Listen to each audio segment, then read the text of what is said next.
accounting for so many years. You can see the change in accounting over time. How do you think about all those trends? So I mentioned that when I first joined the firm, I was able to do audits and accounting and tax and all that stuff. I did pension returns in my early years. I can't imagine trying to be a sole practitioner today or in a very small firm, trying to do it all.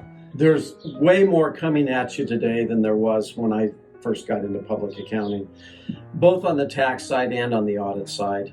And so to be an expert in all of that, it just seems like it's overwhelming. I get it that there are people out there that do that. I mean, even within our practice, we've got people that specialize in partnerships and specialize in S-corps and specialize in individuals and specialize in audits or reviews and then you get into industries. We've got real estate, and we've got healthcare, and we've got construction, and we've got high income, high net worth folks. And so it's really hard, I think, in today's world to really be an expert at everything. And so one of the things that our firm is talking about, certainly at the partner level, but it'll go down to the manager level as well, is you need to be really good in something.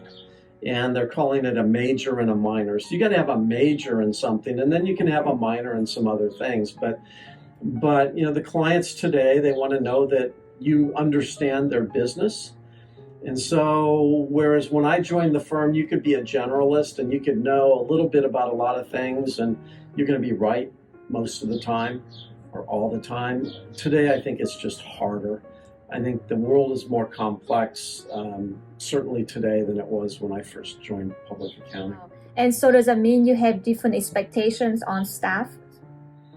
So from a staff perspective, our staff here are going to get experience in real estate and construction and healthcare and high income and a variety of different tax issues.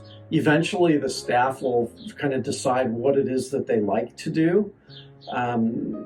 We've got people that gravitate towards real estate because they like real estate. They want to learn about real estate. Maybe they want to own rental properties. We've got a lot of clients that own rental properties. So we've got some of our staff will gravitate towards healthcare because, they didn't study to become a doctor, but it's a way to get into kind of being a part of that culture, if you will. And so I think that our staff are going to gravitate to different, whether it's industries or whether it's service lines. I think that our staff are going to gravitate towards areas that they enjoy.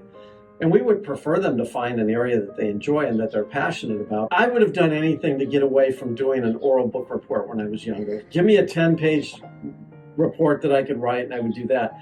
And, we've got this kind of, sense about this industry that we are bean counters and just give us the numbers and we'll put them someplace. And as long as we don't have to talk to people, we're happy. I think the reality of the world today is that we need to be able to communicate with people. And so I think that those are going to be the important characteristics of successful accountants in the future, of taking the details which are in a financial form, whether it's a tax return or a financial statement, and communicating a story to a client that the client can understand. And that's going to take more than just being really, really technical. We need to be technical for sure, but we also need to be communicators. And I think that going forward, I think the successful accountants are going to have a combination of both of those. If you're real salesy, nobody wants to do that. But if you really come at it from a mindset of, hey, client, I'm interested in your business, I'm interested in helping you, here's the tools that we have available, and here's what we can do to get you to where you want to be, then you're not really selling somebody something, you're helping them meet their needs and fulfill their dreams. And I think that that's where we're going to be successful in the future. I think that's where we're successful today, but I think that's where we're going to be successful in the future.